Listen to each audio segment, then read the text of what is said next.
So let's begin. So welcome to Methods in Sinology.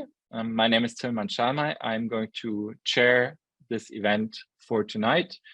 Methods in Sinology is organized by Mariana Sorkina and Madalena Poli.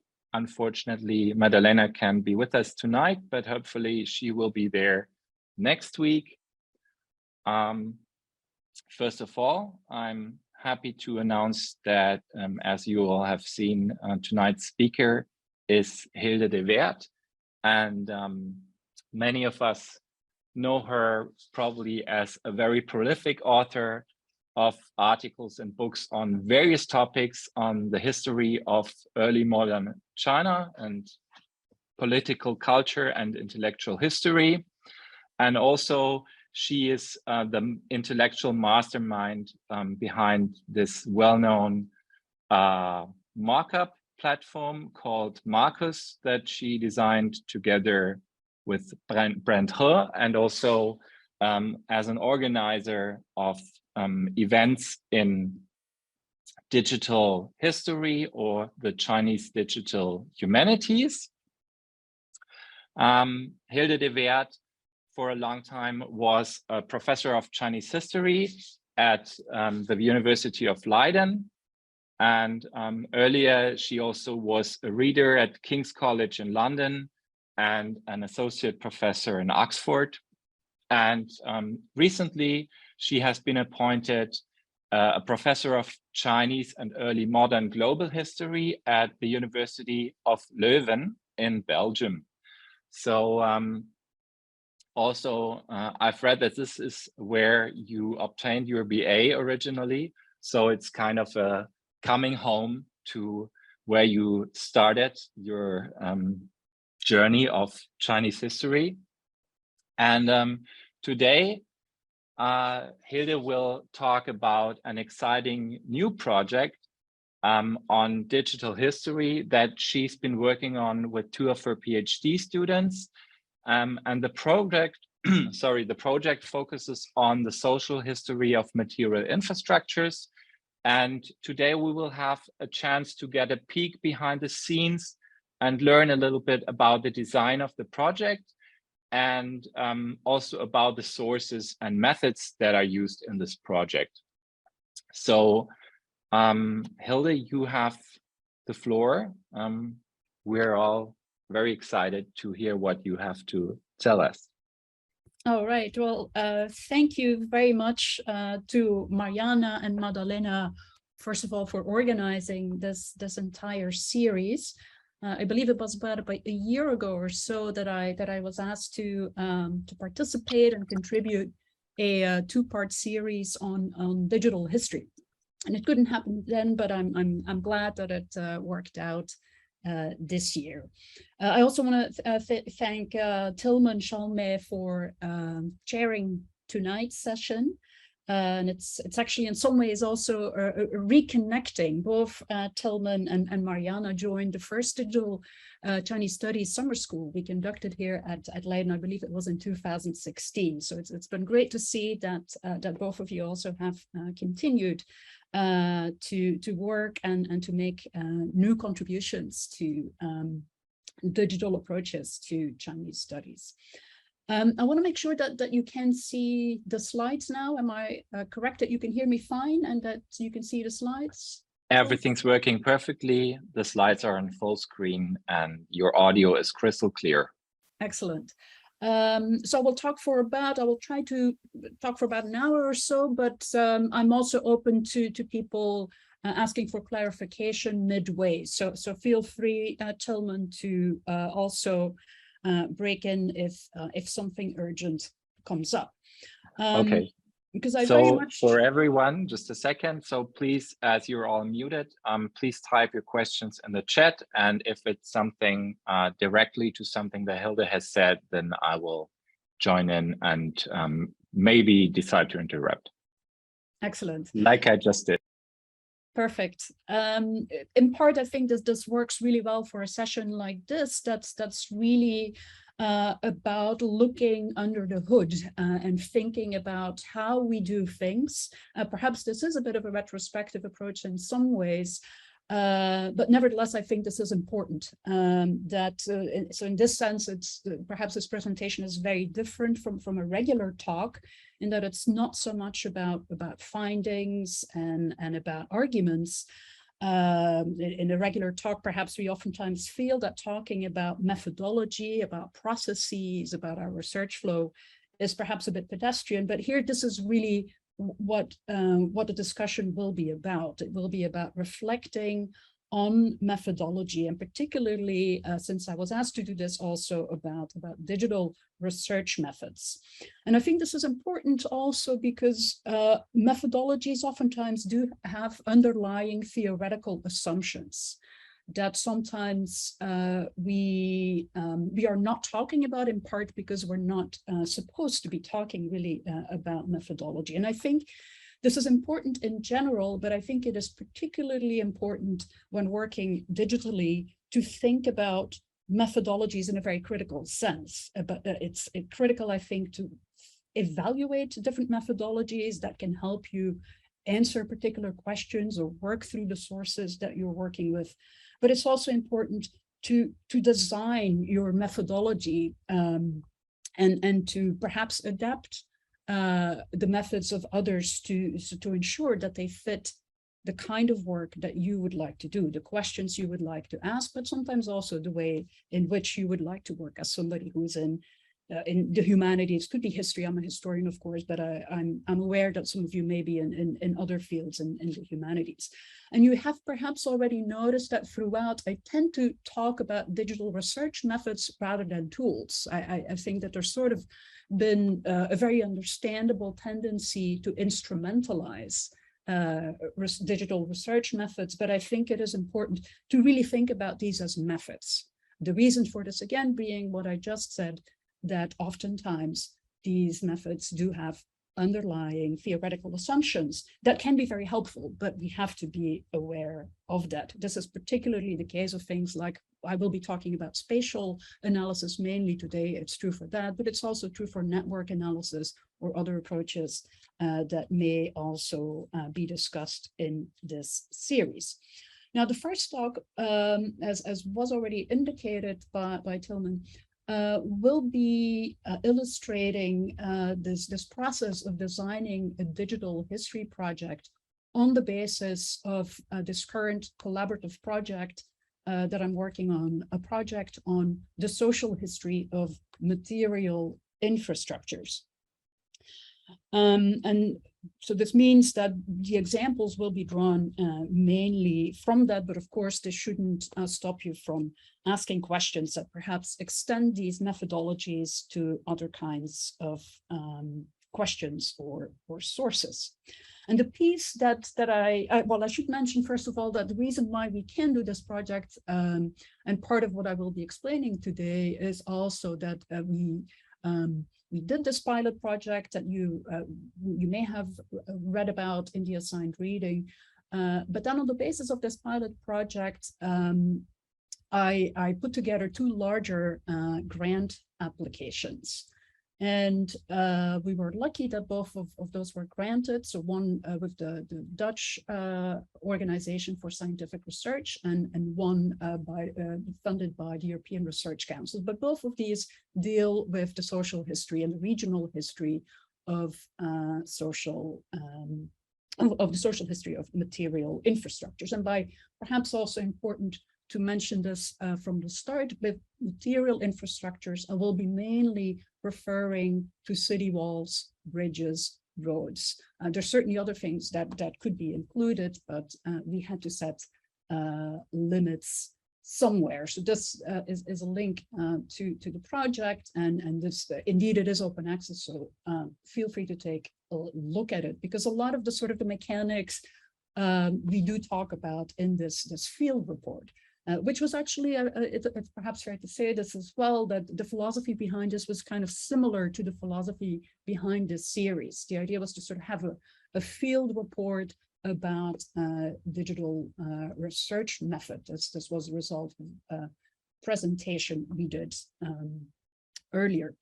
But I want to start out by talking, before we get into research flows and digital research methods, I want to start out by talking also about developing questions. Tilman referred to Marcus in the past couple of years, ever since we started developing Marcus, which was in 2014 or so.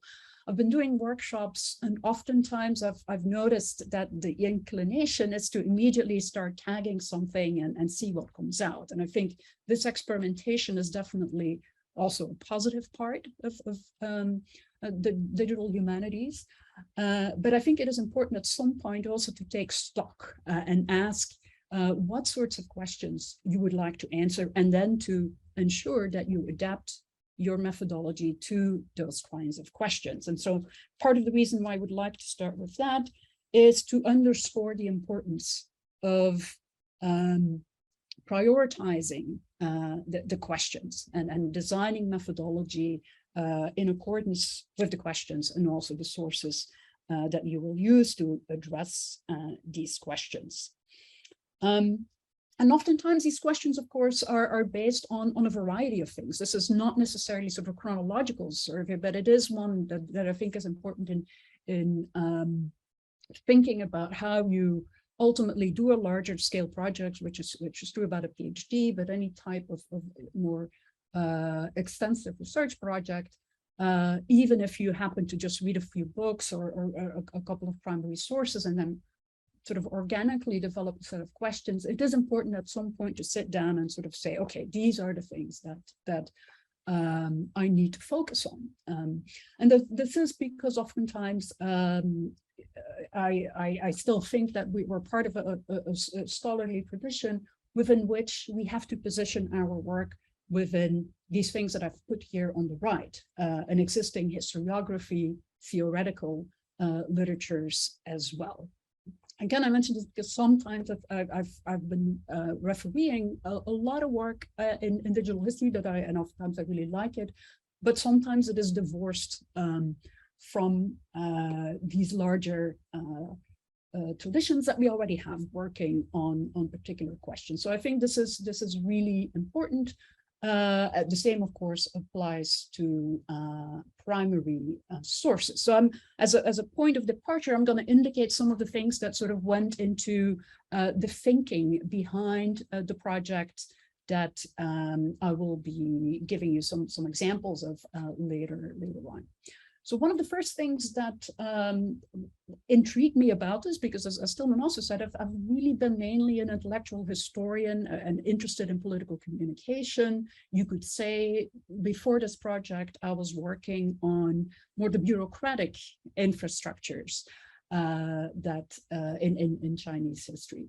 And that this project is really more about the material infrastructures that similarly have oftentimes played a role in how we understand Chinese society and Chinese history.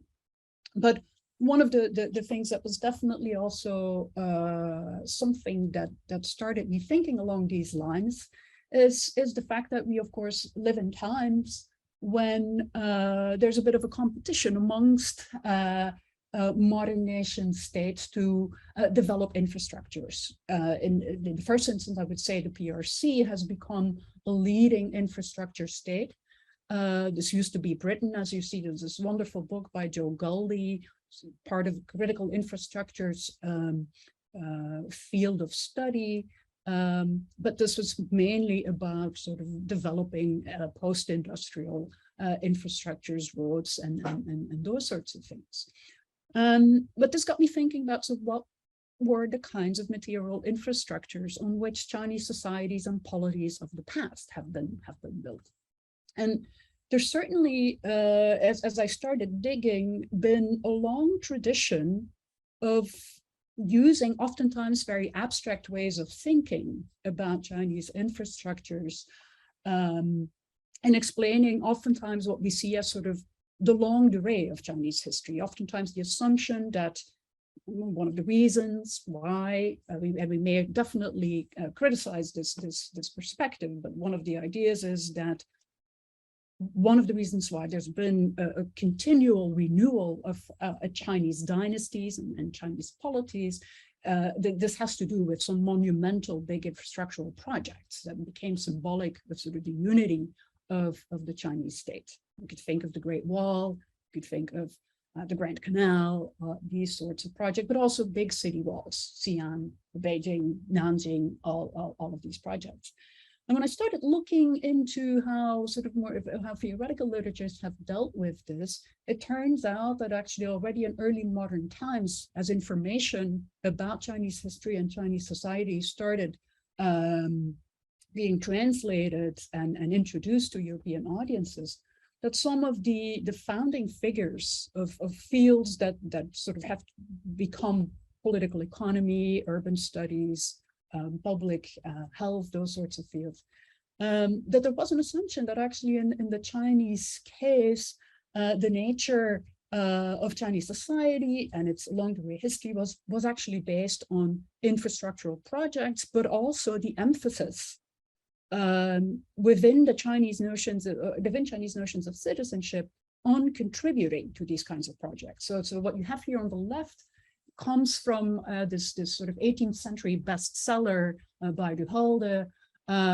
where it is sort of introduced, the idea is introduced that Chinese citizens really emphasize the building of bridges, the repairing of high roads, the erecting of little resting places for travelers and so forth. So they've sort of been working on putting the pieces together to ensure that Chinese cities and the Chinese landscape in general was well connected through these kinds of infrastructures, and that it wasn't just a state, but that it was also the assumption that a good citizen would contribute to this. On the right, this gets taken up in sort of von Yusti, one of the early thinkers about urban studies, you could say, who also sort of notes that within the Chinese tradition of urban planning, you had these wards, you had these nodes that ensured that there was a constant flow of goods, of people, and so forth. And that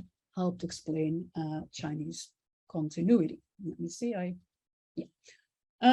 so those were two more general things, or introducing sort of the ideas of where does this question come from. But oftentimes these things strike your attention when there's already other things that you've come across that actually allow you to make connections across readings and across primary sources.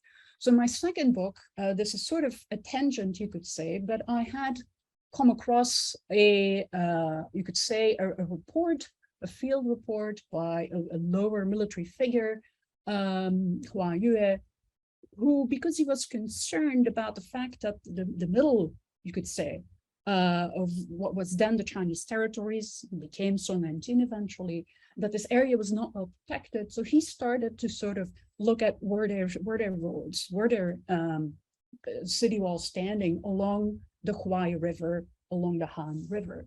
And here you see sort of, I also tried to map this out because I wasn't familiar with all these places. I also wanted to see how they were connected. And as you can already see from this slightly older GIS map, in most cases, well, if you look at the walled parts, there were only a few counties that actually had fortified walls in this part of the Song state that was actually becoming sort of a frontier zone. Most places did not have walls at all, and in many other cases, they only had fragments of walls standing. And this was something that sort of stuck in my mind, in particular also when I started reading then very interesting comparative work about warfare in early modern history, where excellent work, by the way, but the assumption there had been that in the Chinese case, there hadn't been an investment in large cannon because of the size of the walls. So there's been sort of an assumption that walls, in part, I think, having to do with this early modern tradition already, that because walls were ubiquitous, they were durable, they were massive, there hadn't been this investment. But there was no data, in fact, about whether these walls were distributed across the Chinese landscape, or they were there all the time, and so forth. And so this idea started brewing that it might be worthwhile, if it were possible, of course, to start mapping not only where there were walls, their appearance, their emergence, their features, but also their disappearance. What were the causes also for their disappearance, and so forth. And so when we started looking at sources, it became clear that actually this would be eminently possible. In that throughout time, certainly from the Song Dynasty onwards, but possibly earlier, whenever walls were erected or renovated, sometimes when they were destroyed, but also when bridges were built, one tended to compose a text explaining the situation. Why was this built? Who contributed? What materials were used? Why was it necessary to build this? What had been the prior history? All these sorts of information were included in these stele inscriptions. They came in various formats, and there's a long tradition. Actually, one of the things we've noticed when we started looking at this actually goes well into the 19th century. So possibly we may actually have to, the original idea behind the project was to go up to the 18th, but we may actually have to go into the 19th century as well. And once these were put up, they were also included in local gazetteers. And as you probably know by now, for local gazetteers, we have in total, there are 10,000 plus, including modern ones. But in terms of digitized ones, we're also well over 6,000. There's 3 series in the erudition series that Harvard Yenching has recently digitized hundreds. So that made it possible also to think about harvesting is perhaps not for, but at least to collect large numbers of these sorts of inscriptions for walls, for bridges, and to, as we will show, to annotate them, to map this out across the extent of the Chinese territories across time. Because for within these gazetteers, we get inscriptions for the Ming, then the Qing predominantly, but also for earlier periods to some extent. And there, as you can see, I mean, including this from the beginning, that this is not just about sort of showing continuity, but showing various different kinds of social uses and regional variation in the uses of material infrastructures. This example, for example, shows that yes, there were sometimes walls, but also when they were crumbling, the sheep and the cattle were all over, as were people. So these pictures that we oftentimes see now of walls are things that we have to imagine being part of the Chinese historical landscape just as much. This I've included in part because we will be interested in a broader comparative project as well. These are in southern France and Italy. You also still have medieval towns that are completely walled. And of course, bridges too are included there. But the idea was also that experience matters in this as well, that we, by looking at the archaeology of it and visiting places, we also get a sense of what this might have meant. And so in this project, we will also aim to look at historical uses of these infrastructures in the past, but also in the present. So there's an oral history component as well. So I started out with some points of departure to the questions and the broader scholarship, you could say, within which this operates. But these were sort of some loose points, you can say. So the next part I'd like to address is, okay, you have this question, you have these sources, but how do you then start writing a social history of infrastructures in a more practical sense? And one of the important things to do, and I actually encourage everybody, as an aside also, to, when you do a larger project, it's worth trying to think about it also in terms of a grant application. As a graduate student, Philip Kuhn once had us do this after having read some primary sources. He said, now, imagine that you have to apply for funding to go to an archive somewhere. And I think this is a good exercise after you've done some reading to help you focus on your sources and your questions that you will be able to handle in this project, but also to justify your project. You know, if you're asking for money, you have to be able to tell people why it is that they have to give you funding. And so the first step oftentimes then is to look at what have people already done? What is the state of the field or the state of the fields? In the case of infrastructure, it turns out that very quickly when I put together bibliography, I oftentimes make it not one big thing, but I make it thematic. So put together bibliographies on roads, on critical infrastructure studies, on bridges, on regional studies, because we're interested in regional distribution, on spatial history, and so on. And then we start sort of evaluating it. What is there already, but what may be missing? What could be doing? And so one of the things there on the right you see is that by and large, there's of course a lot of work, but when it comes to looking at infrastructure, oftentimes it's case studies. In urban history, for example, you'll have people definitely talking about the local tensions involved in putting these projects together, and sometimes also in fighting over them. But oftentimes there's sort of a background against which the discussion develops around social relations. Or we have historiographies that are about individual infrastructures, about roads, which then tend to focus on more the national communication systems, about bridges, which tend to be more architectural or art history, and about walls, which tend to be more about sort of the essence of a Chinese city. So one of the things that struck me is this will all be very useful to us, but what we really want to do is to look at infrastructures in a more general sense, to compare across infrastructures and look at who is investing, who is using it for what purposes, and how do infrastructures both develop over time or contract, and do we also see them sort of develop across what we consider to be contemporary boundaries, either national or administrative.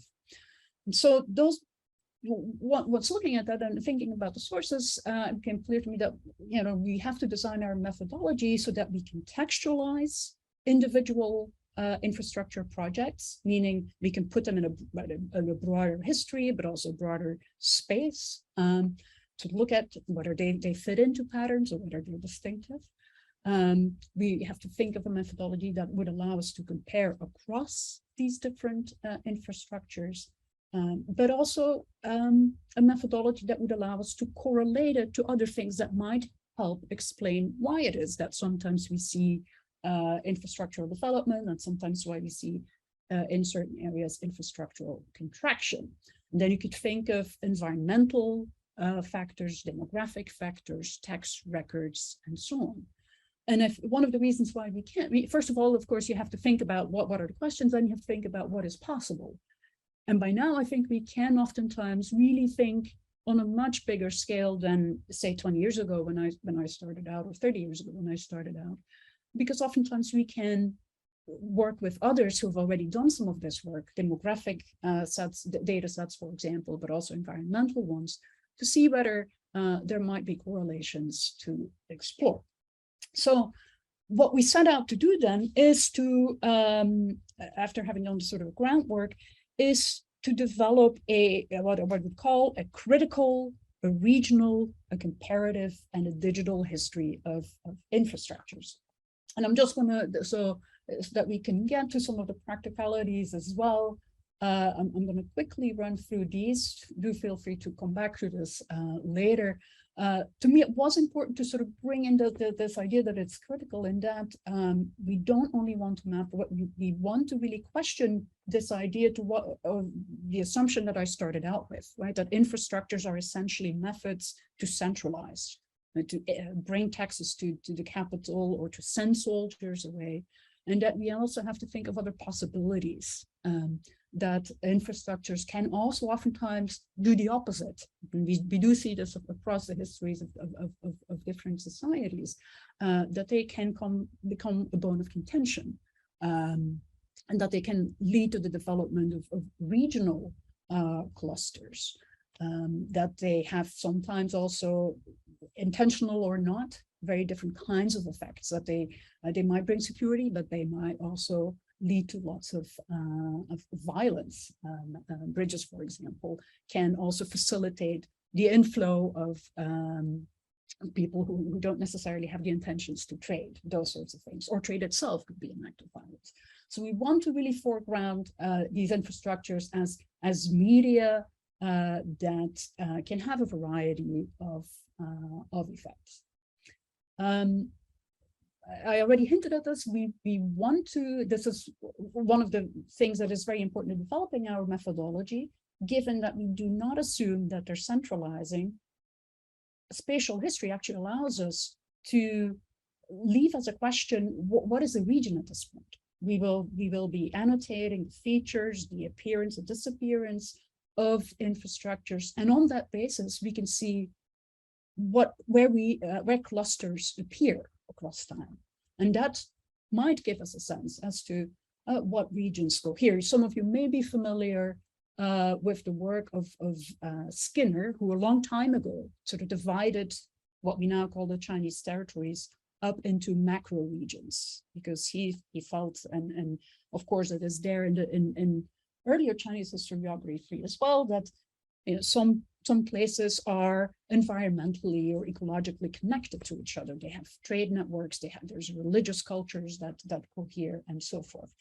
And this will also allow us to test whether these regions make sense across time, or whether we also need to reconsider them. I think the last point here is important. Part of the reason why I increasingly think that we should question what a region is in East Asia is that it's appropriate across time.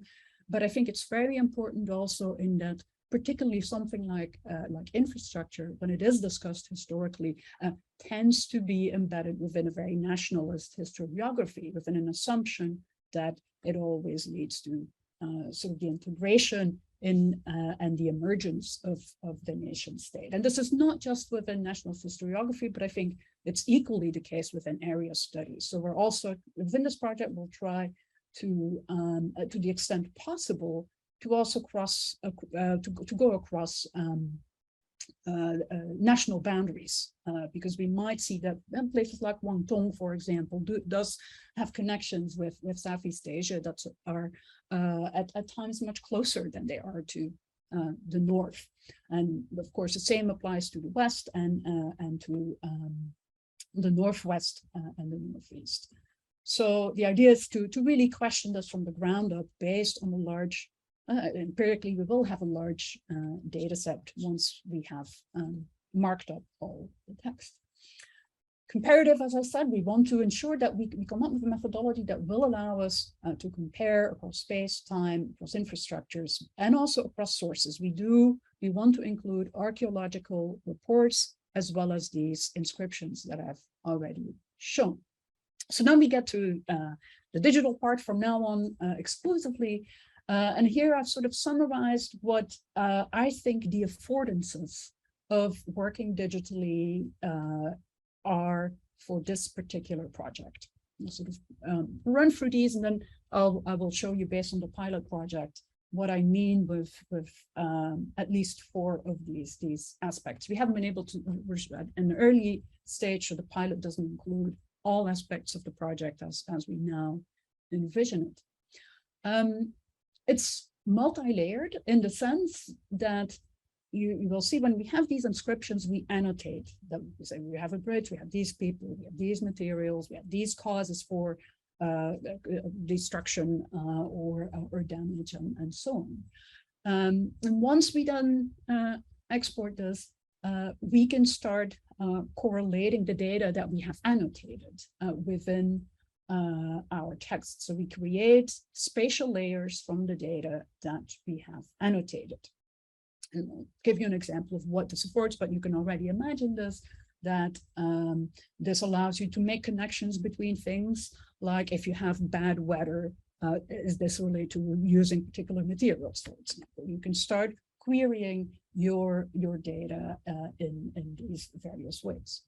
Second part is that it is multi-scalar. Another difficult word that essentially just means is that you can try to understand historical development on multiple scales. At a local scale, what we call micro scale, at a slightly broader scale, say a bigger environment, a mesoscale, say a province or a cross-province region, but also on a large scale. We can also look at all the gazetteers together to sort of get a sense as to where the main contrasts are across time.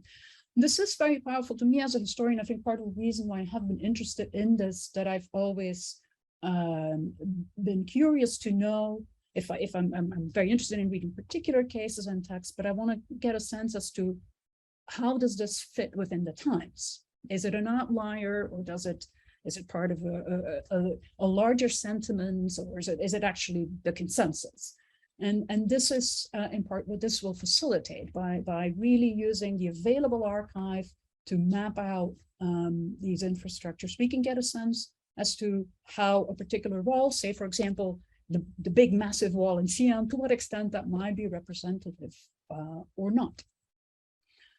The third thing that I think digital methodologies really make possible in a way that doing this work in sort of close reading fashion probably would not, or would be more difficult to achieve, is that you can look at your findings and your sources from multiple perspectives. You can try to see, well, does demography play a role? Does meteorology play a role? Does the economy of a place play a role? Oftentimes economists will say, oh yes, if we build infrastructure, you get economic development. Well, will this be the case, right? And this is certainly something that we're also interested in looking at. Similarly, the archaeological record too will allow us sometimes to go back deeper in time and to see whether long-term development plays a role as well. So different from multi-layer in the sense that here we're using other data sets that were not derived from what we found in our text to sort of see whether we can find correlations. And this is simply to sort of start. It doesn't mean that there's a causal effect. That would still have to be something that we would have to analyze later. But it is something that we can work with in a systematic manner. The fourth thing that working digitally really allows us to do as well is to work with different media at the same time. So we're planning to, of course, have these inscriptions that are textual, oftentimes exclusively textual, but we also want to include audiovisual and photographic and sometimes graphic data that are included in gazetteers as well. And this, in part, we will be able to do because by now, I won't be able to show an example of this in this case, because this we will be working on. But we also hope to annotate images and maps, and also to have people talk about how maybe in their generation or in prior generations, historical infrastructures have been used, and to bring that together in a spatial platform so that it can also lead to different kinds of historical narratives and storytelling. And then finally, another thing that I think is important is that working digitally allows us to keep the project open. And this is particularly important for something that's on a scale that probably as an individual would be hard to contemplate. We now have, for example, we have, say, 6,500 gazetteers that we can use, but we know there are many more. Say that within 5 years or so, Erudition, this company that puts out one of these defunctional gazetteers databases, comes out with another installment. Can we include this even after the project has been finished? And so we are thinking about this and trying to include within the project also a way to ensure that once we've done all these annotations, within a particular genre, one can assume that if you now use machine learning methodologies, you might be able to make it feasible to automatically annotate new text as well on the basis of what you've already done. And the same may be true for images. So this is something that, of course, is the more experimental part of the project, but it's something that's worth exploring and that we will be including in the project. So I've outlined some of the methodologies, but what I think is particularly important when you design your own project is this. That is to say that not only do you have to evaluate different methodologies and ensure you've got a bit of a sense as to what the pros and cons are, you also have to then design a sequence. How am I going to get from step 1 and step 2 to ultimately to doing the kinds of analyses that I would like to do? And I've sort of briefly on this slide summarized what this looks like for this particular project and for the pilot that we did. You start on the right. First of all, you have to build your corpus. You have to bring your text together in a systematic manner. I'll show this in a second what this looks like. Then you have to think about, I know what these inscriptions look like. I have my questions. I have to think about how I can model the information in each of these texts. Now, this sounds perhaps a bit abstract, so let me try to give a concrete example. Say if I have an inscription that says on this date, so-and-so got the idea to renovate the bridge. He brought together 1,000 people to work on this. They used wood and they used slabs and so forth. So I got all these details and I have to start thinking, okay, what is the types of information I have? Right, I may have materials, and then I have what types of materials do I have? What types of people could contribute? So based on my historical knowledge, I start developing a model of what sorts of information would be included. Why is this important? And that, of course, when you try to aggregate information about hundreds of cases, as we do in this case, you have to ensure that you have a language for capturing information that may be rendered in slightly different ways in each text. Sometimes you may use congruent, sometimes you may use a different term, but you have to ensure that you can capture information that's similar in a standardized way. This is what ontology, sometimes, philosophers will take this much further than we will do. You have to think about what's reasonable for your purposes, but it's important to have a good idea of what types of information will be important to your questions, and also what the relationships are between these types of information. That's essentially what an ontology is. And you oftentimes, these things, I outlined these, you may have to do some reading, of course, before you can do this. The important thing is that at some point you sit down to do this kind of work because it's foundational. If you don't do this, you start working away, you may have to redo everything at the end. And this is what you would like to avoid.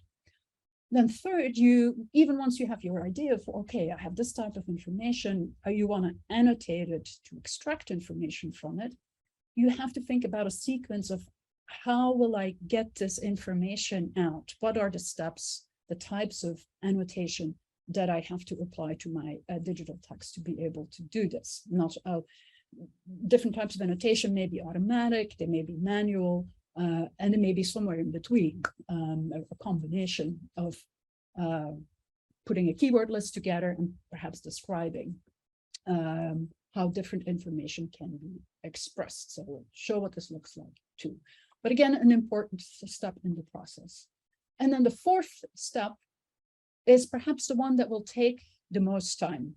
And this is really important that I stress this always when I do digital humanities workshops, and that one oftentimes assumes that if you have annotation, it should work perfectly, and and people get upset if it doesn't quite happen in the way they would like it to see happen. The reality is that a lot of these annotation processes are meant to help, to make things go faster, perhaps as well. But in the end, any good scholar is, of course, responsible for the quality of their own data. And that means that curating your data is going to be a very important step, and one that you have to carefully look for your data and find ways to deal with common mistakes, or sometimes to add places and add some information that was not annotated. But all of this needs to be done before you can go to the fancy stuff, the different types of data analysis. And you will oftentimes find that the analytical stage takes less time, that once you have your data, doing GIS analysis, network analysis, and statistical analysis tends to be a far smoother process, especially if you've done these earlier steps well.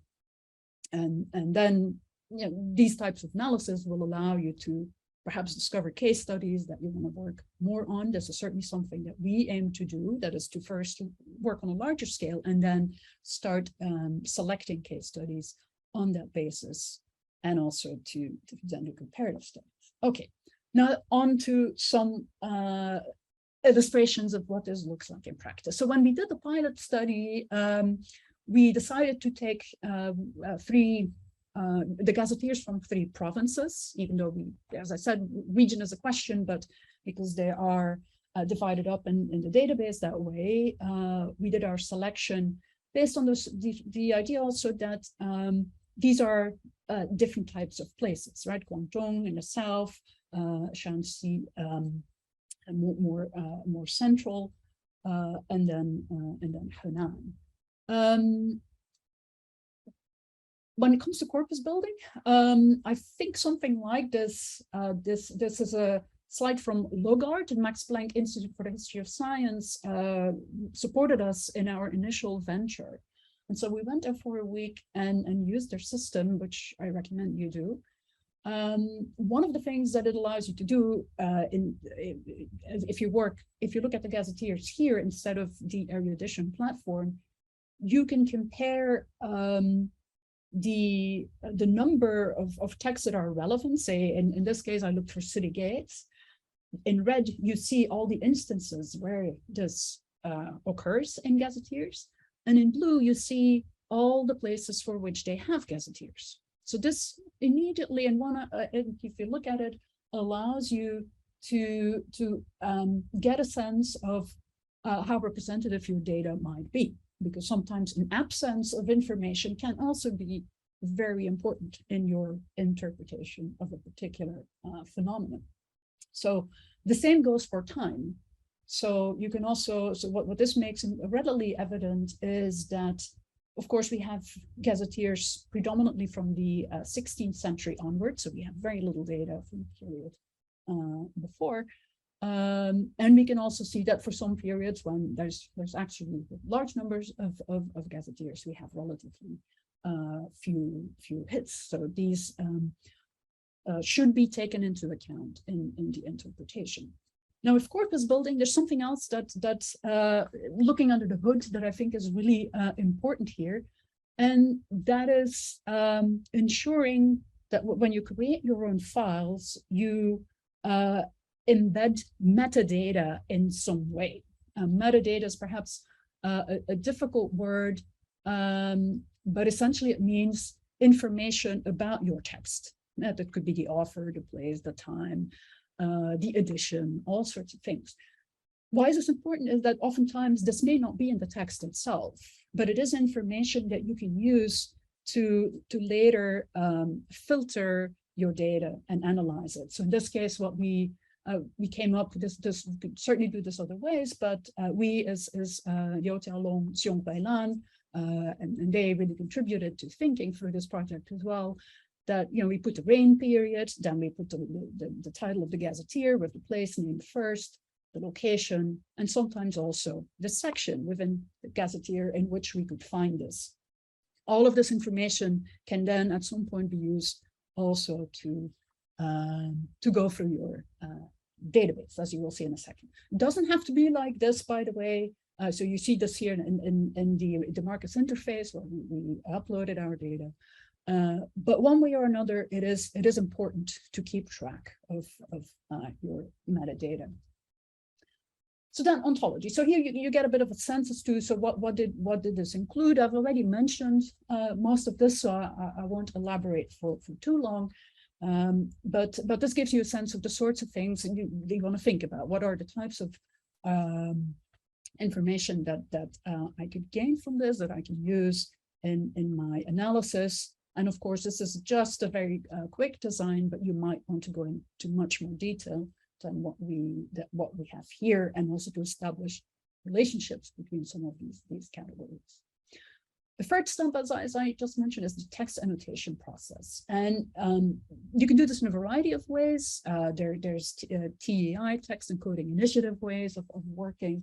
We designed Marcus in part because we wanted to ensure that in our markup, we could take advantage of existing databases. The China Biographical Database, which has information about places, about people, about time, now also about book titles, but also other historical spatial data sets. There's much more that's included, but for our purposes, for the infrastructure projects, these were the main ones. Now, when you start using something like Marcus or any annotation process, like I said, it's important to think what the steps are going to be and what the types of annotation are going to be. So if you do automate it, you'll see a couple of things that you say, yes, this could be useful. I might want to have the dates, the places, official titles in case there's, county governors contributing and so on. But the first one is actually also really important. There's another practical tip that I think is if you remember one thing, this could actually be one that's really important. That is deciding what is going to be the unit of text you want to your analysis to be based on. Paragraph division essentially means sort of what is going to be the extent of text within which the data is going to be aggregated when you export it. I'll make it concrete to sort of say a good example would be you have somebody's letter collection, right? 400 or 500 letters. If you put all of these letters in one file and don't use this, it will treat this as if it's one thing. So all your names, all your places will be one thing.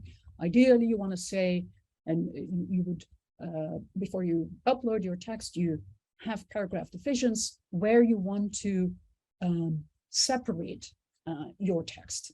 For each letter, you would have a paragraph division, for example, and then what Marcus will do in this case, it will see this one letter as one thing that has an addressee, a place, perhaps a time, and so forth. And then you will be able to have 400 or 500 letters individually analyzed. Very important to think about. Sometimes it may not matter. You may want to just have the whole collection of somebody's writing as one text. But if you don't want that, if you want to look at individual pieces, you have to make sure that you set it up in that way. That's automated. But for our purposes and for many other projects, there's sample projects for Marcus about all sorts of genres where these standard entities are perhaps less relevant. You can use manual, sort of just doing things one by one, but that takes a lot of time.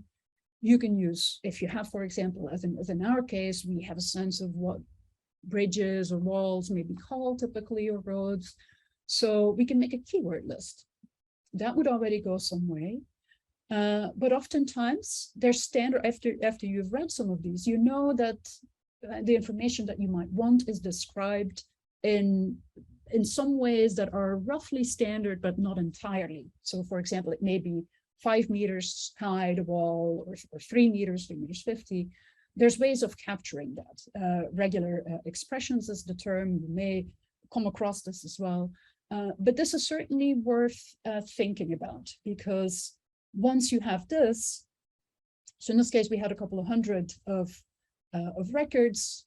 We have a sense as to how these are written, and we can automatically capture these sorts of things like length, height, thickness, and these various facilities for across these hundreds of files in one go. Once you've done this, you will get something like this, and you will have to, as I said initially, curate your data. That may mean if a certain place has to be a place from that particular date. You, as you see here on the right, you pick the ID that's relevant. The ID refers then to the information, the longitude, latitude we have in any of the gazetteers that we use in Marcus.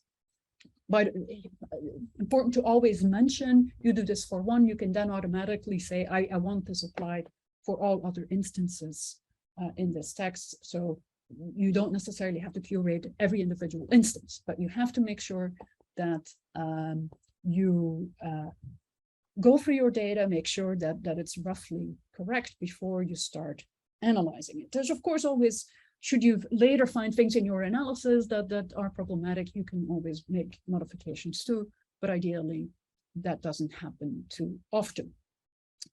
There's OCR mistakes, of course, in gazetteers. You can always deal with those also on the go. That really helps.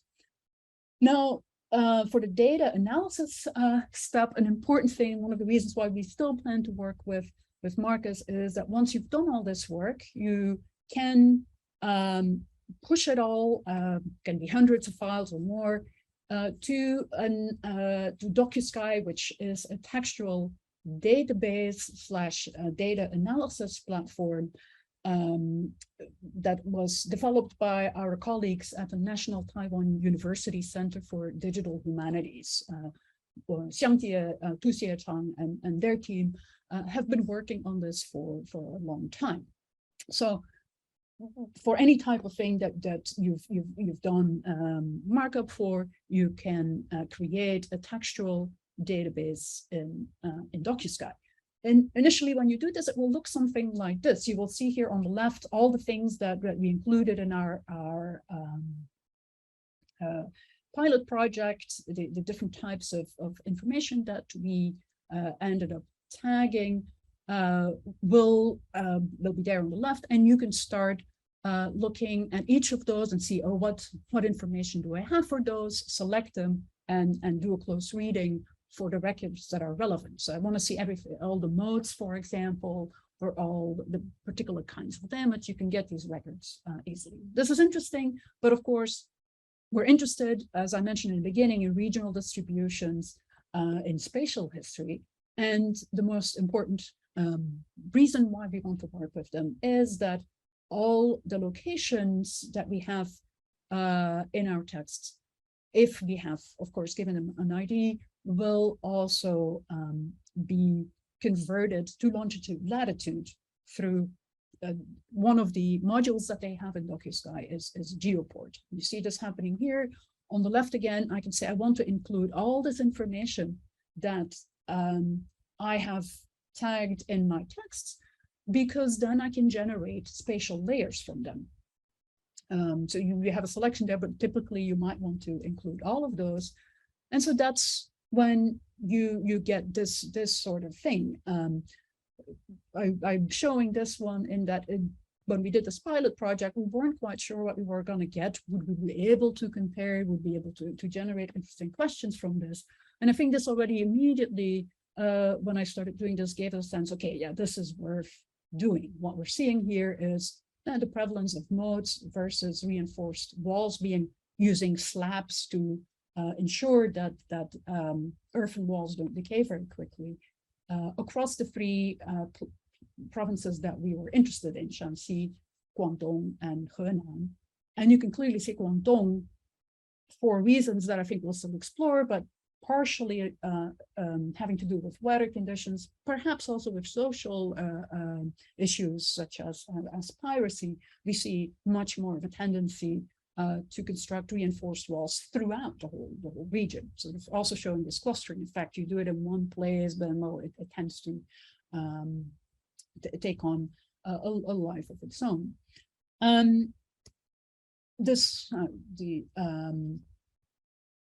Oops, I'm going a little too fast. Can I go back? Yes.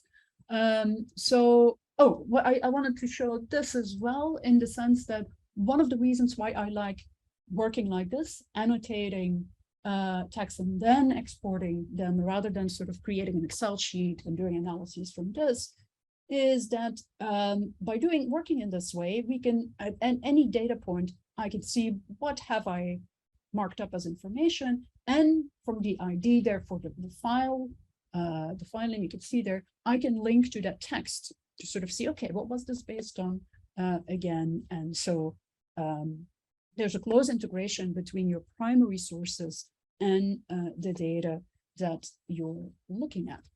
So just giving you a couple more examples, since I mentioned this, CIAN was used in prior analysis as sort of the example that should explain why it is that large cannon were not developed in China. Well, we see here that it really cannot be used because it's so exceptional. It's the white little square there, or a rectangle in the middle. There are no other places that had kinds of features that CIAN had at this point. Showing this also in terms of the being able to correlate with other spatial layers, using, as in this prior case, it's an historical administrative map is something different, of course, from using a more topographical map. Here we can look at the ones that have watchtowers, these green little flags, tend to be in certain locations and valleys. And the same goes for looking at reasons for damage, for example. This may have to do with water flows. The Yellow River, for example, at particular times may have had its course where you see these little stars. But if we then add an administrative layer, we can also see that sometimes damage occurs, as does reinforcements. If you look at the next one, the yellow ones and the little stars, near administrative boundaries. Which to us is also really interesting. And this is a phenomenon, of course, that we are familiar with. It's crime, of course, is hard to capture across administrative boundaries. French criminality in Belgium and vice versa is a good illustration of this nowadays. But this was also the case in Chinese history, that governors were not able to pursue cases oftentimes across boundaries, or it was much more difficult to do that. So these are sort of some of the things that emerged from it. So we will have a team of PhDs and postdocs working on different questions. Some of them also the people involved, for example. We see that, yes, the little hearts, we do hope to work on the interface, by the way, so we are somewhat limited by the available options at this point. But you wanted to see where are county governors, magistrates mentioned. In many cases they are, but not necessarily everywhere, like not in a metropolitan area there, CIAN or previous metropolitan area. Again, there we'll have to look for the reasons behind this. One of the things that we also like, again, in evaluating your data, we have to do some more standardization. This makes clear, but if you wanted to look at, what are the causes, or like here, what criminality versus weather, or if we wanted to look at labor forces, you can break this down on the go. You can look at your data, but you can also see where you do not have information. And sometimes that is, if you have 90% of the cases you don't know, that also says something. That might mean that you have to look at also, so how did they do it? And these projects that had several hundred or several thousand or even several tens of thousand, how unusual were those in retrospect? Okay, so this shows you some of what we're doing. Again, one of the things that I think is important for any platform or software you might be using is to ensure that if you see a problem that you can edit. So you can always edit in Marcus, but also we have ensured that in DocuSky, you can also always edit your data to ensure that your calculations will be right. By the way, so if should you work this way, this is very basic, of course. You can always download your data here to a format that will be readable in more advanced data analytical packages as well. So QGIS or ArcGIS. If you download your data from here, you can also process your data to allow for much more advanced types of analysis. This we wanted to show as well. I've mentioned this briefly, that so yes, if I look at a data point, I can go back to the text on which this is based, so that it allows for this sort of connection between a larger scale also and and the micro scale.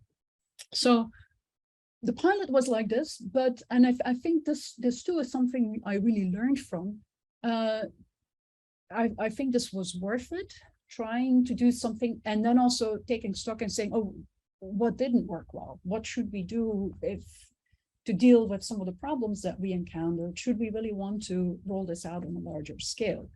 And it turns out, if you look carefully, that there are really some problems with the pilot that we would have to address if we wanted to really do good, robust analyses of the data.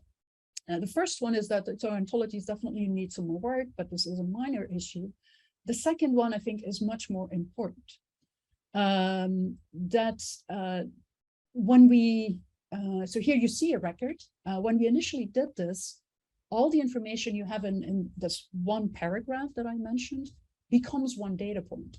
But if you read through an inscription, you will know that oftentimes they may mention, oh, we constructed it at this time, and then it broke down, and we added this material, and then 20 years later, we did something else. So clearly, each of these events were different events. And so we wanted to find, this is something we will work on, a way to ensure that even within one text, we can clearly differentiate events from each other, one construction versus another. And that means that we have to allow for an annotation method where you can link the tagged information to each other, so that, for example, when you have the construction, this material, these people, this length, so forth, will be mapped together. So we addressed this already to some extent by allowing for relational markup, so you can connect one entity in Marcus to another. You can add some more information there too if you want, and if you export it, it will look like a file that you can immediately use for network analysis. You can also export it to DocuSky. The example I'm using here is from a PhD student, Hu Jing, who's working on Sino-Korean relations. And so this has already worked out, but I think the more complicated step we'll be working on in the coming months is to not only allow for binary relations, so for one entity and another, but to have a more hierarchical relationship amongst the information that you mark up in a file. This is what this looked like. And the second one I sort of hinted at the beginning, so we'll be closing off because I have been going for almost an hour now. The second one is to work on machine learning, so that once you've if you have been annotating about 100 texts or so, you should be able to learn from the text, the effort that you've done, and apply that to any other text that you want to use for your analysis. And we did this actually already a couple of years ago. We had some postdoc Mia Shangfa work on this. An example then of what this might make possible is, so we had lots of, in this case, Mujaming. Here you see an example. Then when you upload a new Mujaming, a new biographical text, you could say, oh, I want to learn from all those I've already marked up, like in this case. And then it comes up with something like this, which is, of course, very different from if you were to use automated entities like full names or places. But you can see what it has done that is really adds to the default entities that we have.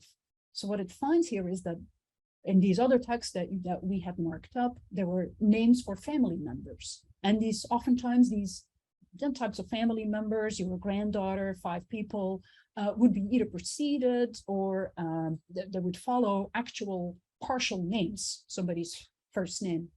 And so even though none of these were captured in the data sets with which we worked, you can see that here it can actually find those.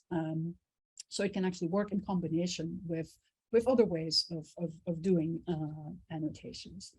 But for the next thing, the field, of course, has developed very quickly since we first developed Marcus in almost 10 years ago now.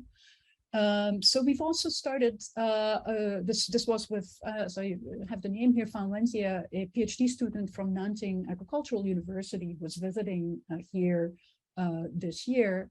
And with her, we sort of looked at the 200 or so, 280 inscriptions that we had annotated to sort of see, could we learn from this? And so initially, this, you see the initial result here, just a very quick and dirty approach. You see on top different BERT models. These are machine learning models, transformer models. And you can see that, you know, this wasn't great. So you get about 60–70% accuracy or overall rate for the standard entities. For some, like materials, it was roughly better.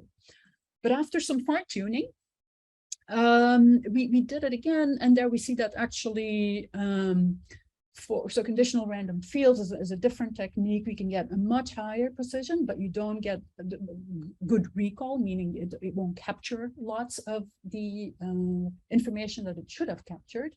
The F values that you see on the right is sort of a combination both of precision and recall. And there we see that, so yeah, for some types of entities, one of the models does give around 80% rates. And this is just after, you know, imperfect exercise and annotation.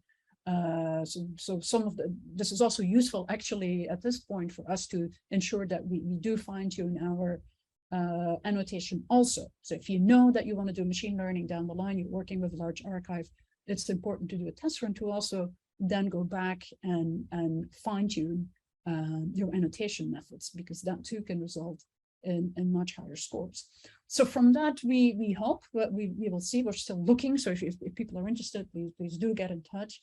But we hope to work on a way to ensure that, yeah, with 80–90% accuracy, that would mean that we would be able to, you know, once the project is finished, add to the database of infrastructural development after the project is over.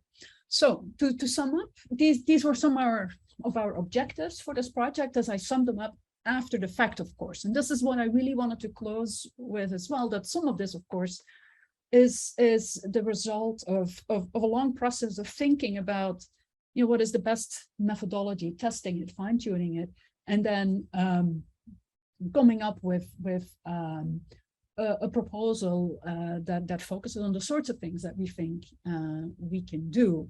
And this is also for any project sort of a process that I would encourage. That is to say, to experiment, think about, take stock, critically evaluate your methodology, and then come up with a research flow that will allow you to do the work, to answer the questions that you would like to answer based on the sources that you would like to work with.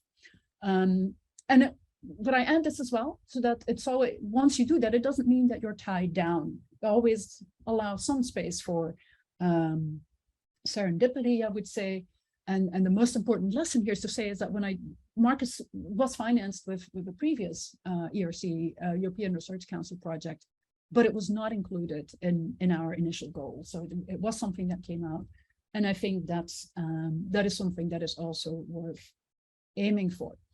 And lastly, I wanted to mention this project was a collaborative project all the way. And so it wouldn't be possible, certainly if there weren't all these people, and particularly also Xiong Hui Lan, Liu Jialong, who also helped with making this possible. So I will stop here and open it up for question and comments at this stage. Yeah, thanks a lot, Hilde, for not only letting us take this look behind the scenes, but also and see this very impressive and complex project that you're working on.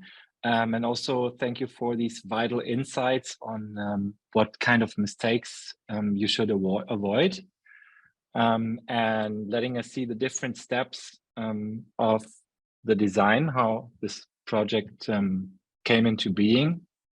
I particularly also enjoyed how you're reusing all these different things from earlier projects and also from other projects created by other people, because oftentimes I think we're all in this kind of singular island kind of thing with this very special idea, and then everyone works with these things and they might be used for a special purpose, but then they're never used anywhere else. So I think this is great how all these things also interconnect. Yeah, the floor is open for questions. So if you have a question, please raise your hand or your virtual hand. And Mariana has already activated the unmuting and activation of video. So if you have questions, please feel free to ask them. Yeah, so if there's no question yet, I can't see any virtual hands. Maybe I start with some of my own questions. So you're working with local gazetteers a lot, as if I understand that correctly, or this is kind of your main textual data set that you're working with. And as you already pointed out, it is very different how much text you got from different areas and different times. So I wonder a little bit, because I stumbled upon this in my PhD project, that how do you actually deal with this? Do you normalize like pieces of information, of data points that you get there, or do you find another way around it by like, did this influence the choice of provinces that you work on? And also, for example, you said that you look at how these infrastructures come into being, and also how they are put out of use or maybe destroyed or damaged. I was wondering, or I could imagine from reading some of these texts, that oftentimes it's easy to track when something is built, but it's more difficult to track, for example, how something is slowly, gradually no longer used. How do you deal with that? All right, so I'll go ahead and start with those two. So your first question about normalization of data is, I think, really important, and one where I think choices have to be made. So in some ways, I would say, based on what we did in the pilot, we normalized to some extent, but probably we need to go further. I mean, if one of the slides you saw this pie chart, you sort of say, okay, we have a labor force, for example, but then you have a variety of ways in which this is expressed in the text. And so you want when you tag in your text, you say a labor force, you may be able to further normalize this by saying, oh, I've got different types of labor forces. I may have soldiers, I may have slaves, I may have construction workers, I may have, local people, artisans who contribute. And so I think this can help, especially when you're dealing with a large archive, that you normalize more by having subtypes. So I would, if you're going to do aggregate analysis, I think normalization becomes more and more important. Now, if you're doing a more interpretive, micro scale work, this may not be necessary, right? You may want to say things in the way they're expressed in the text, and it will be easy to interpret. So a lot of these things, I think, are choices to be made. Part of your question was your selection based on this, and there I have to say, no, we really plan to look at what we can handle, and so we will of course have to divide the word somewhat. But for now, it looks like we will be able to really include all gazetteers for particular regions that have been digitized, let me put it that way. And we may try to find more inscriptions that haven't been included in gazetteers as well. But we try to cover that archive first. But one of the, and Liv is here, Ivan Stojevic, an archaeologist, there we will be more selective. For the archaeological reports, we're doing more of an experiment there, not trying to be comprehensive. But again, the choice is not necessarily based, have not on normalization methods. I like your second question a lot, and that is indeed one of the things I thought was really important. That is not only to look at, development, but also at contraction, because both of these things are very much part of history, and sometimes the second part is actually more critical or more important. And so, it is definitely possible, because these inscriptions, of course, are a response to an effort to make something happen, because something is oftentimes, I've particularly been seeing it's because there's decay, right? There has been a sudden event of destruction. And not in all, but in many cases, there is an explanation of that. So it's very short. That may be something that you can follow up for some cases in other sources. But yeah, so we for causes, I think there too we'll normalize further. We can certainly find the causes. It's what is harder to track probably is the duration, right? So how long has something been in bad repair? That is something we may have to look at. Duration is not the same as time, and that's a good question. We have to think about that. We're also interested in uses and social uses of infrastructure, because oftentimes these can be conflicting. This is true in European history too, right? When you build a castle or a wall, people might start using the bricks to build their own homes, or all sorts of things happen. And that too are things that are talked about. And so yes, you can. Annotation allows you to capture those events. Of course, then there's still, you have to then interpret what you end up with, and sometimes go back to the original to really write a good history of that. But that's the next step then. Thank you. Also, I see now there's a question in the chat. So from Elizabeth Brotherton, maybe if you want to unmute yourself, please feel free, or just hello, you hear me? Yes. Hi. This may be a little bit out of the realm of today's talk, for which I apologize, but to me it's been a burning question.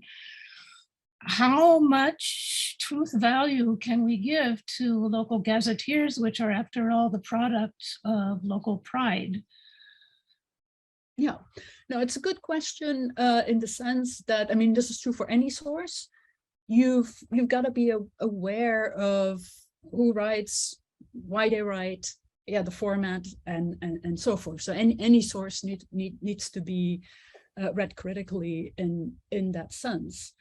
There's two things we do there. First of all, so when capturing this, we're not claiming that this is the reality of what walls would look like, or the timing and so forth. What we are saying is that this is what our sources allow us to show. I would say one thing in that, this actually also goes back to the early modern historiography, I admit, that while there's certainly the local literati oftentimes use this as a way to make claims, right? It's certainly part of that, and the names that get mentioned are in there for a reason. By mapping this systematically, you can actually start seeing what are the regular patterns and what is perhaps more unusual, right? And that's by reading your sources in that way, you're building a critical evaluation method for reading those sources too. And the other thing is that by including archaeological record, we can triangulate sources too. So that it may be the case, very much so, that particularly graphic designs are express an idea about what something should look like or might look like. And then the description might do something altogether quite different. But then the archaeology might also come up with a modern interpretation of what the remains tell us. And so by triangulating these sources too, we can interpret what the gazetteers allow us to see, and perhaps also what they do not allow us to see. But I would one other thing I would say though is that even though clearly they're sources by a certain social group and elite that makes claims, for these sorts of things, I haven't seen any reason why they would give wildly inaccurate information. Let me put it that way, right? So there is also a tradition of historiography there that certainly on certain points, right, when it comes to sort of, well, when do we do this and where and what do we do there, I think there's also a value of certainly mapping information for which we cannot say that it would be that it has been shown to be wildly inaccurate. Yeah, well, I guess a lot would depend too on the vintage of the gazetteer that one is using.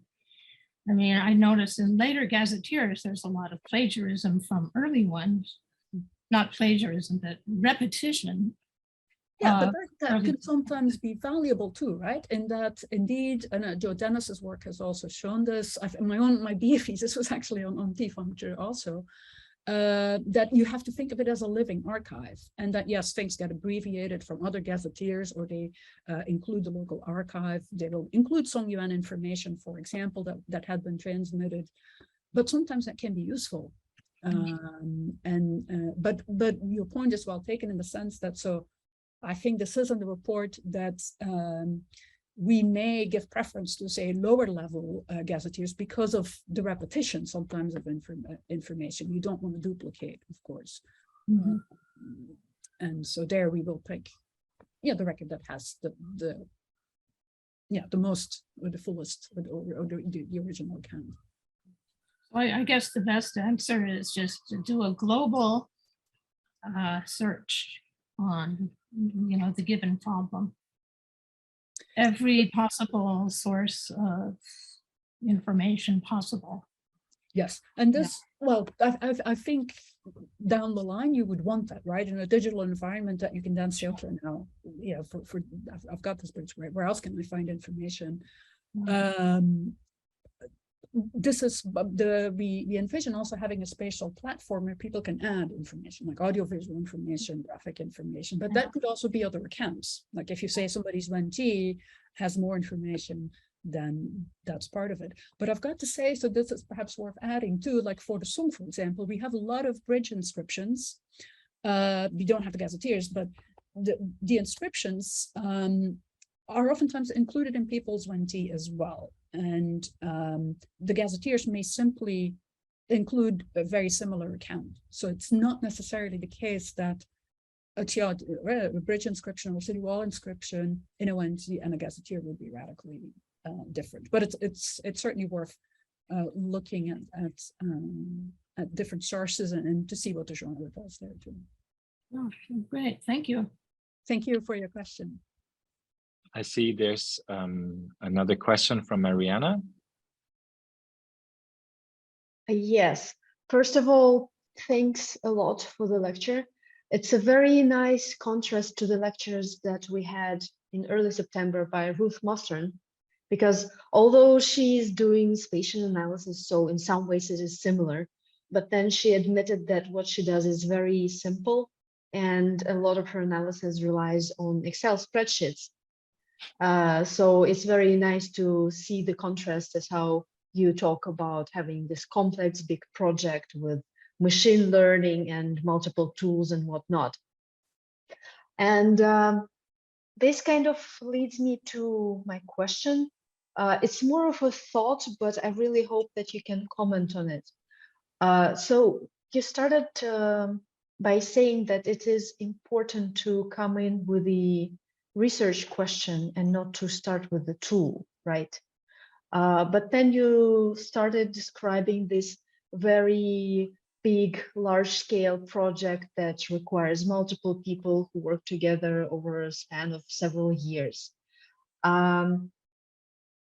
And it might not work for young scholars who do not have an opportunity to have their own big project that lasts many years. So for them, probably the only way to start with digital humanities is to actually take an existing tool, your tool, for example. And then wouldn't it mean that their research questions are formed in a way by your research questions rather than their own?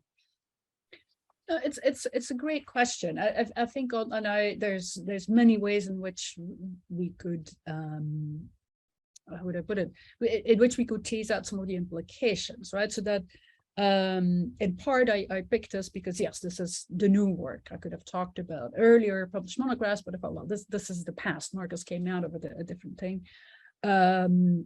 And I decided to go along with it in part because even though you're quite right that in terms of, yes, there's not the funding, right? You cannot hire people necessarily, even though I think actually ERC projects are open at any stage. So there is a beginner's grant, a consolidator, as well as advanced. And even as when you start out, you can apply for a project where you can actually, I think it's now 1.5 million euros. You can do something with that. So it's actually, maybe that's a good one. I hadn't thought about this to keep in mind. You shouldn't assume that because you're starting out that you cannot apply. I think if you have a good idea, within Europe for sure, I think to a lesser extent, I have to admit for the US, there's some National Science Foundation collaborative projects. The NEH has digital humanities funding, so it's perhaps one worth talking about too, sort of funding applications question. But I would say that actually you can, if you want to write a grant application, you can, even as a junior scholar, also put together a team. So it's quite feasible. But nevertheless, and I have also my misgivings about these projects, I have to admit. It makes certain things possible on a scale, but it also has other things, negative aspects to it as well.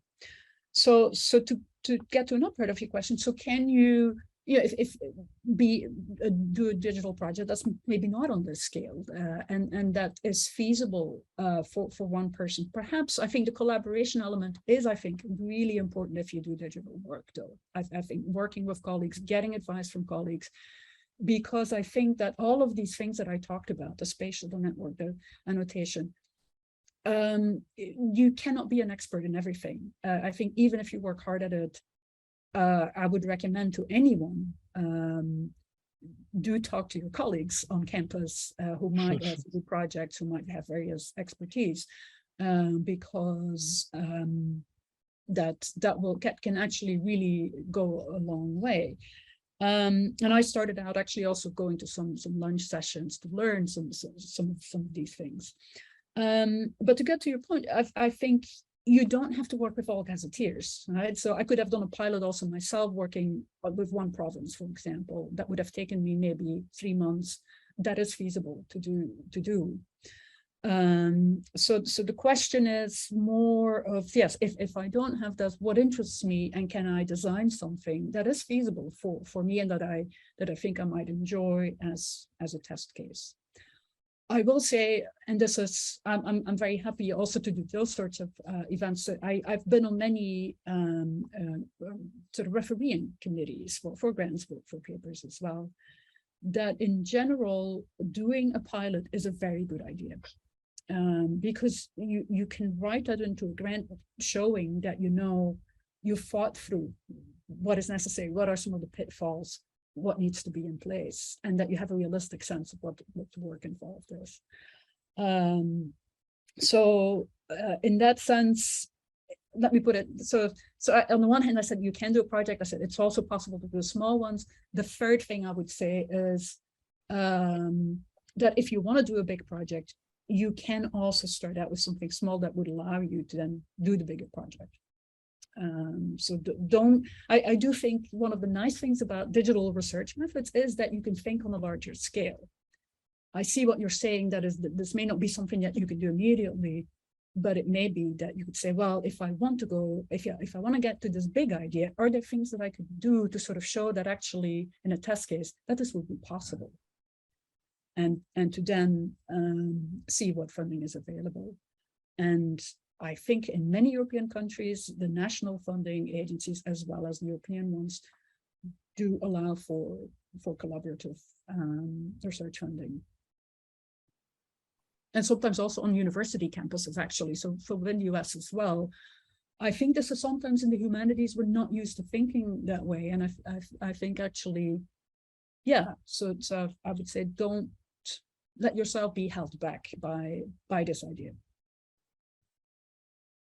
Thank you. Did that answer the question, or were there other parts of it that I have not addressed yet? Well, there was a part about coming up with your research question and how we are actually influenced by the tools that already exist when we think of the research. And I think this is something you sort of, this is why I really emphasized evaluating, adapting, and all of that, because the danger is definitely there. I think if you do network analysis, GIS, the theoretical assumptions I talked about may also lead to sort of a reproduction of standard questions and narratives. I don't think this is inherent in the methodology necessarily, to be honest, but I think that's why it's important to be aware. And part of the reason why I started out by saying you start with a historical question or a literary question or a religious studies question, and then look for the methodologies that might work for you to answer those questions. That I think is key. Nevertheless, I think those methodologies, once you start working, can also lead to a certain approach. And so even at that level, so part of the reason why I want to have the text there is also that, yeah, I do think that a quantitative approach does also yield some interesting insights, but I as a historian also want to be able to look at the meaning of some of this, and therefore the text remain important to me. So there's also, and it's something I haven't done yet, but in part because yes, sometimes it can be overwhelming, right? To think of if you need to change these methodologies. There's other ways of mapping, for example. There's people who have tried to create digital maps that have nothing to do with longitude, latitude, right? That are more conceptual. To do the geography in a novel, for example, or in artwork. This is possible. So I think it's important to keep in mind that the digital in and of itself doesn't necessarily have to lead to what we regularly see. If you think it needs to look differently, you do have to invest sometimes in adapting or designing something that you think is really how you would like to work. And I do think that this is the most important challenge in digital history, is to not fall into the trap of yes, a certain type of thinking and data analysis without realizing the implications of that. Okay, thank you. Yeah, at this point, it's already 1941, at least here in Middle Europe. So if there's no, yeah, okay. So here's one more question. So let's have this be the last question for tonight. So Jinghu, would you like to read the question, or do you want me to read it for you? Okay, I just have a very, very general question about project management. I'm curious whether you have any consideration on the longevity of your so-called digital assets, and how are you going to preserve your digital assets after you finish this project? And do you have any suggestions for people who are designing a project? Do we have to consider about longevity when designing a project? Thank you. Thanks, Ying. Hi. Hi.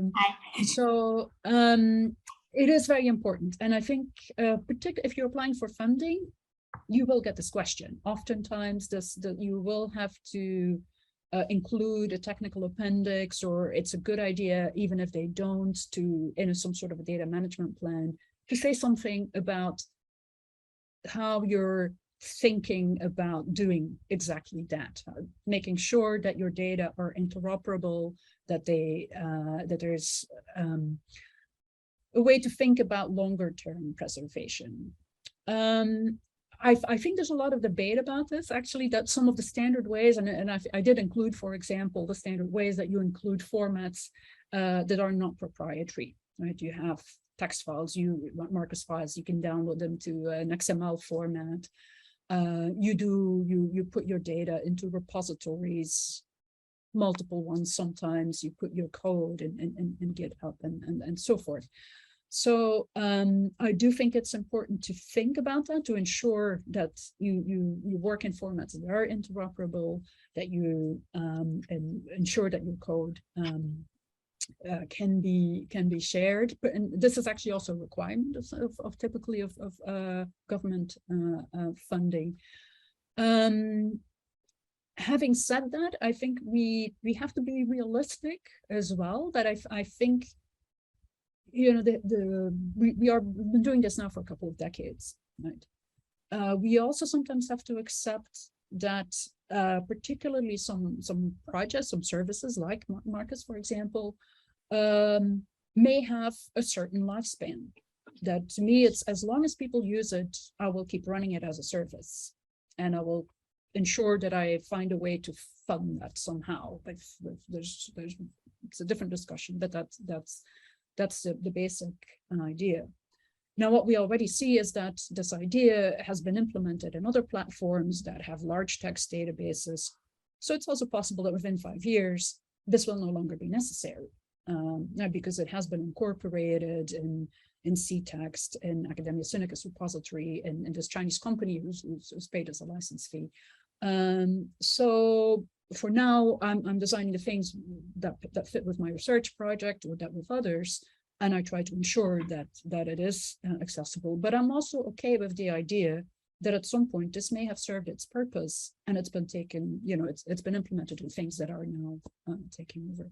So I say this because I think with preservation, I think thinking about the short to midterm is probably already okay. And that means formats, repositories. I think that's the best we can do. The last thing I'll say, and you probably, as a future librarian, may think about this as well. I think libraries are an important partner in this as well, because oftentimes as scholars we do face limitations. Right, it's hard to maintain things if you no longer have funding, and I think libraries can play a very important role in facilitating the preservation and the running of projects.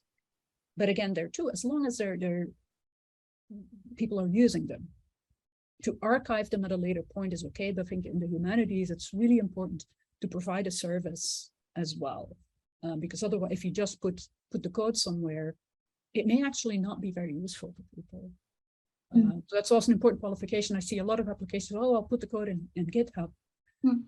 We have to question how effective that is within the digital humanities. I think for a small community, it really is, but not necessarily for the broader community. Yeah, thank you very much. Thank you. So thanks also once again from my side to Hilde for volunteering a lot of your time to share these insights with us. And so I close the floor for any further questions, but yeah, I have many more questions. I will keep them to myself for the moment. But we can all see each other next week for the next session of Methods in Sinology, with Hilde talking about an earlier project where a translation project resulted also in the creation of a digital tool that can now be also freely used by everyone with their own texts. So I'm also curious to hear about that. So you can join again next week, the same time. And yeah, thanks again also to Mariana for organizing this. And I wish everyone a good night and pleasant evening. Take care. Bye. Thank you all. See you Bye. next week.